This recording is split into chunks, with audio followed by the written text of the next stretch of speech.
अस्सलामुअलैकुम मेरे प्यारे प्यारे व्यूवर्स को मेरा प्यार भरा सलाम। मैं हूं हफ्सा फरीद और आप देख रहे हैं मेरा YouTube channel Hafsa Farid cooking.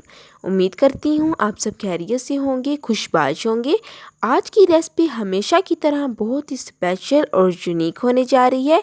आज मैं बनाने जा रही हूं चना दाल।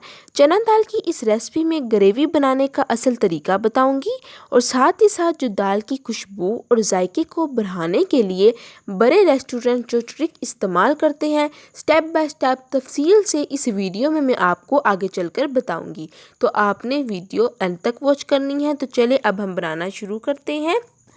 तो यहाँ जी सबसे पहले हम दाल जो है उसको बॉईल करेंगे। दाल को मैंने पहले से अच्छी तरह से धोकर 1.5 घंटे के लिए भिगो के रख दिया था। अब एक पाव दाल में हम 1 किलो पानी डालकर कुकर में 4 से 5 मिनट तक कुक करेंगे। तो चले जी अब दूसरी तरफ यहाँ पर 2 टेबलस्पून घी शामिल करेंगे और फ्लेम ऑन कर देंगे। आप कुकिंग ऑयल भी यूज़ कर सकते हैं। चलें जी अब घी जो है वो गर्म हो चुका है। अब इस पॉइंट पर आकर एक लार्ज साइज़ का प्याज डालेंगे जिसे मैंने कट कर लिया है और लाइट ब्राउन होने तक हम कुक करेंगे। तो देखिए प्याज जो है वो लाइट ब्राउन तक कुक हो चुके हैं। अब इस पॉइंट पर आकर मैं 1 टेबलस्पून लहसुन अदरक का पेस्ट ऐड करूँगी और इसे भी हम कुक करेंगे चंद सेकंड के लिए ताकि इसका जो कच्चापन है वो दूर हो जाए। तो देखें अब यहाँ पर हम ग्रेवी बनाने लगे हैं। तो इसके लिए 4 लार्ज साइज़ के मैं टमाटरों का पेस्ट ऐड कर रही हूँ जिन्हें मैंने ग्राइंड कर लिया है। चलें जी अब हम बेसिक स्पाइसेस ऐड करते हैं। तो यहाँ पर हाफ़ चम्मच मैं हल्दी ऐड कर रही हूँ। हल्दी घर में कैसे बनाते हैं इसकी वीडियो मेरे चैनल पर है, आप जाके देख लीजिएगा।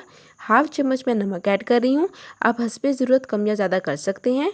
और 1 चम्मच चिली फ्लेक्स, ये भी आप हस्बे ज़रूरत कम या ज़्यादा कर सकते हैं।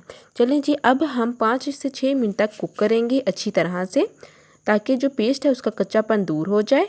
अब दूसरी तरफ यहाँ पर जो दाल है हमने कुक होने के लिए रखी है वो 90% कुक हो चुकी है और 10% ग्रेवी बनाते वक्त हम कुक करेंगे। अब इस ट्रिक का क्या फ़ायदा है ये मैं आपको आगे चलकर बताती हूँ।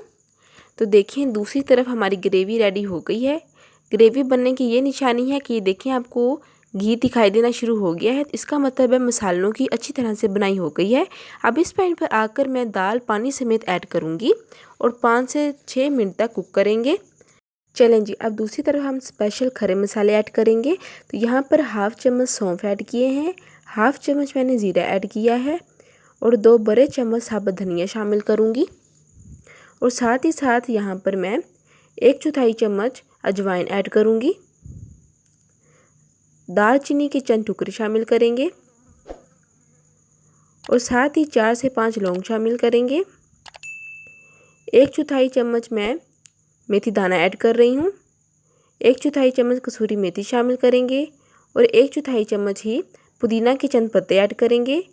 1/4 चम्मच चिली फ्लेक्स ऐड करेंगे और अब हम रोस्ट करके ग्राइंड कर लेंगे। तो देखें दूसरी तरफ बबल्स बनना स्टार्ट हो चुके हैं। अब इस पॉइंट पर आकर मैंने जो मसाले ग्राइंड किए हैं वो ऐड करेंगे और एक बहुत ही इम्पोर्टेंट इंग्रेडिएंट जो मैं आपको दिखाना भूल गई, 2 छोटी सब्ज़ इलायची और 1 बड़ी इलायची आपने ज़रूर शामिल करनी है। तो देखिए माशाल्लाह जब आप ये मसाले ऐड करेंगे तो बहुत ही मज़े की खुशबू आने लग जाएंगी। तो देखिए 5 मिनट हो चुके हैं कुक होते हुए। तो इसके अंदर अब मैं सब्ज़ मिर्ची ऐड कर रही हूँ, 5 से 6 सब्ज़ मिर्ची ऐड करेंगे और थोड़ा हरा धनिया ऐड करने के बाद हम दम पर दे देंगे।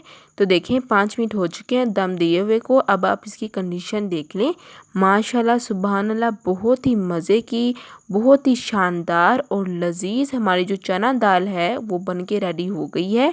कि देखिए माशाल्लाह कितनी मज़े की, कितनी जूसी हमारी चना दाल बन के रेडी हुई है। और आप इसकी ग्रेवी भी देख लें कितनी शानदार ग्रेवी बनी है, बहुत ही मज़े की खुशबुएँ आ रही हैं और बहुत ही मज़े की ये रेसिपी बनी है। यकीन जाने आप घर में जाके ज़रूर ट्राई कीजिएगा और मुझे कमेंट बॉक्स में अपनी राय का इज़हार ज़रूर कीजिएगा कि आपको मेरी ये रेसिपी कैसी लगी। फिर मिलेंगे एक नई मज़ेदार और इसी तरीके वाली चटखारी रेसिपी के साथ।